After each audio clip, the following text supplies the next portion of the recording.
Welcome back to my YouTube channel unique classes. तो आज हम देखने वाले हैं एसओएससी के स्टूडेंट्स के लिए वो क्लास 9th एंड 11th दोनों के लिए ही मेंटल एबिलिटी से रिलेटेड आपके मन में बहुत सारे क्वेश्चंस आते हैं। सभी के मन में आते हैं बिकॉज कमेंट में मैंने पढ़ा, लाइव सेशन में बच्चों ने पूछा, फिर भी बच्चों को समझ में नहीं आया कि आखिरकार ये होती क्या है, इसका सिलेबस क्या है, किस तरीके से इसको सोल्व करना है। तो वो सारी ही चीज़ें आपको मैं आज इस वीडियो में बताने वाली हूँ। तो इस वीडियो को पहले ही कह देती हूँ कि स्टार्टिंग से लेके एंड तक देखना, तभी सारी चीज़ें क्लियर होती चलेंगी, ठीक है।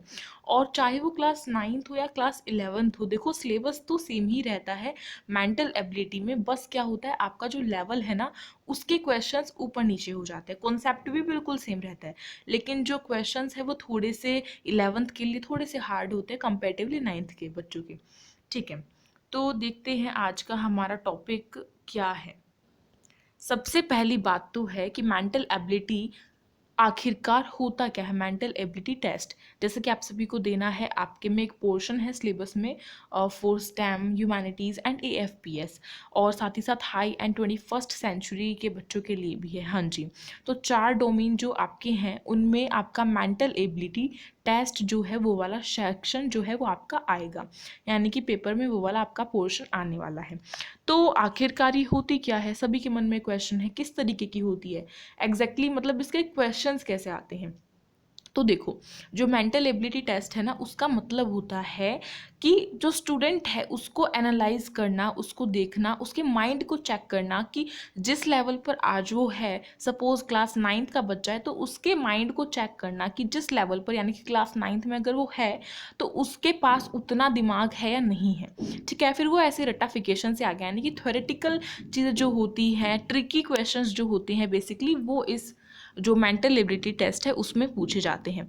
और आपको पता होगा मेंटल एबिलिटी टेस्ट को काफ़ी नामों से जाना जाता है, जैसे कि मेंटल एप्टीट्यूड हो गया और रीजनिंग हो गया, इस तरीके से।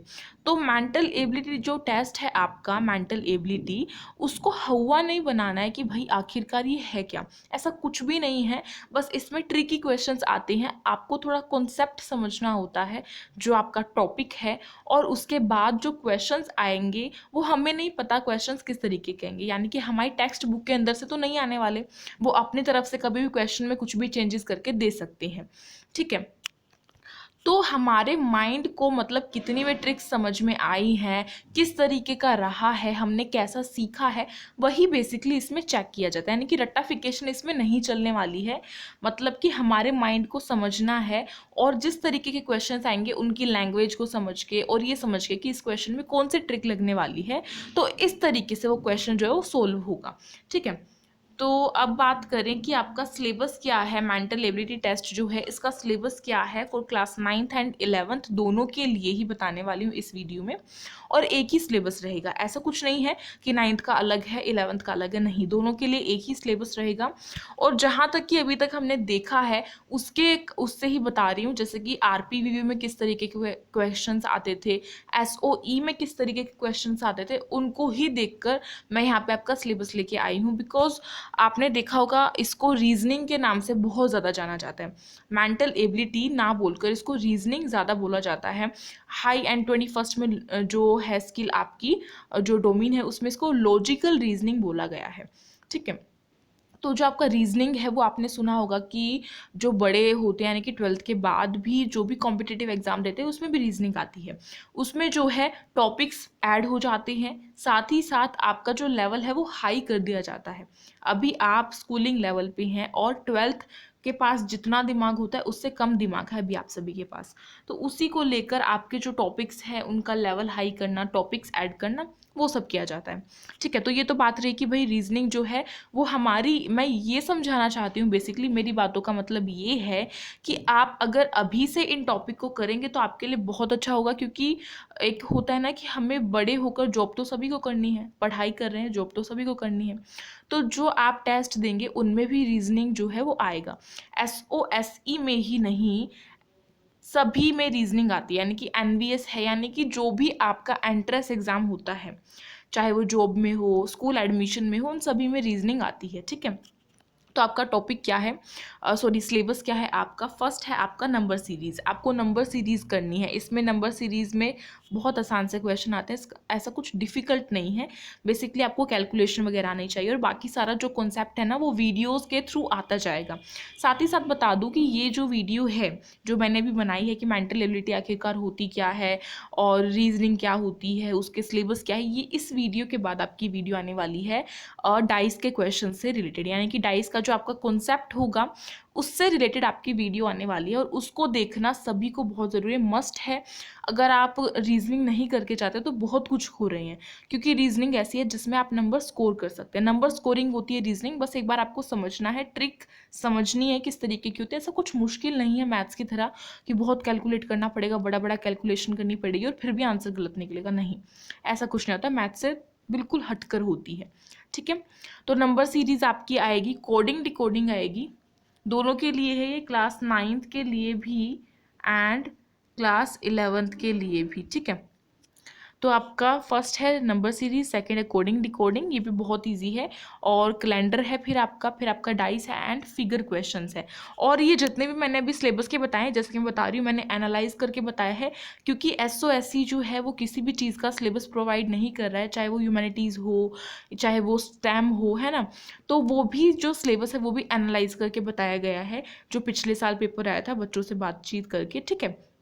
ऐसे ही ये पेपर्स को देखकर, पेपर्स में जो क्वेश्चंस आते हैं उस पोर्शन को देखकर, रीजनिंग वाले पोर्शन को देखकर फिर बता रही हूँ। कभी आप ये कह दे कि मैम जो आपने सिलेबस बताया उससे डिफरेंट आ गया SOSC में, तो उसकी मेरी गारंटी नहीं है, लेकिन अभी तक जितना भी पूछा गया है वो इसी में से पूछा गया है, क्योंकि आपका लेवल भी इसी का है, इससे ज़्यादा नहीं है, ठीक है। तो उसके बाद बात आती है कि आप सभी इसको सोल्व कैसे करेंगे। जो मेंटल एबिलिटी के क्वेश्चंस होते हैं उसको कैसे सोल्व करना है, उसकी एक बहुत छोटी सी ट्रिक है, या कहूँ टिप है।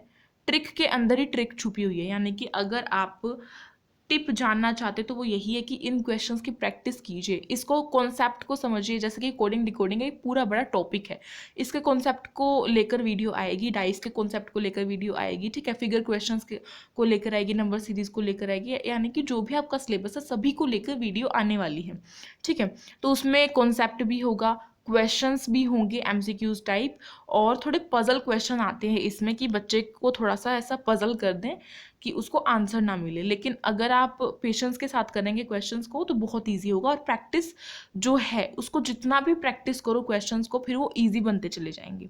ऐसा नहीं है कि जो बुक में आप पढ़ रहे हैं, जो बुक के क्वेश्चंस को आप प्रैक्टिस करें एज इट इज़ सेम वही आ जाए, लेकिन उससे मिलते जुलते, उससे रिलेटेड आ सकते हैं, ठीक है। तो पहले कॉन्सेप्ट समझना है, ये एक ही टिप है इसकी, बहुत आसान सी, पहले कॉन्सेप्ट समझना है, फिर जितना हो सके उतनी प्रैक्टिस करनी है, जितना हो सके उतनी प्रैक्टिस करनी है, और ट्रिक्स को आपस में पजल नहीं करना है, सबसे बड़ी चीज़ ये है।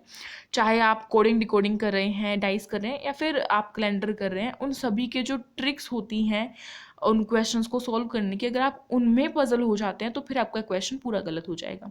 तो ये एक छोटी सी टिप मैंने आपको यहाँ पे दे दी, इससे ज़्यादा इसके और भी कुछ भी नहीं है कि किस तरीके से इसको सॉल्व करें, ठीक है। तो आई थिंक अभी तक सभी बच्चों को बहुत अच्छे से क्लियर हो चुका होगा कि रीजनिंग क्या है, मेंटल एबिलिटी क्या है, और इसके सिलेबस क्या है, और इसको कैसे सोल्व करना है। और जैसा कि मैं बोल रही हूँ, इसके लिए वीडियोस आती रहेंगी, आपकी रीजनिंग की क्लासेस अभी स्टार्ट होने वाली हैं, तो घबराइए नहीं, सब कुछ मिलेगा हमारे चैनल पर। तो अब क्या करेंगे, एक बहुत ही छोटा सा काम है, लाइक करेंगे भाई, शेयर करेंगे अपने फ्रेंड्स में, एंड सब्सक्राइब कर लेंगे अगर आप न्यू है तो। और टेलीग्राम ग्रुप को तो आपको ज्वाइन करना ही है, लिंक आपको डिस्क्रिप्शन बॉक्स में गिवन होगी, एंड अगर आप चाहें तो इंस्टाग्राम ID भी जाके फॉलो कर सकते हैं, नाम है यूनिक क्लासेस के नाम से। एंड जो भी आपकी रीजनिंग की वीडियो होगी उसको मतलब बताना है कमेंट करके कि कैसी है, या फिर आपको किस तरीके के क्वेश्चंस चाहिए।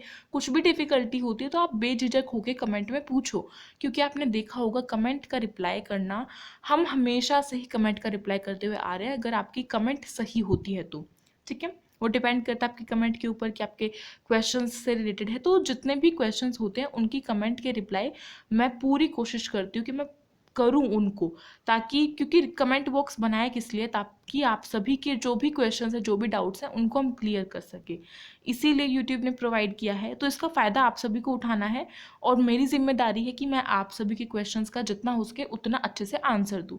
तो मिलते हैं एक न्यू वीडियो के साथ, यानी कि जो आपकी क्लास होगी रीजनिंग की, उसमें। तो प्रिपेयर रहिएगा, उसके लिए आने वाली है बहुत जल्द ही, ठीक है। तो उसी में मिलेंगे, तब तक के लिए ऐसे ही ख्याल रखिए and thank you for watching this video.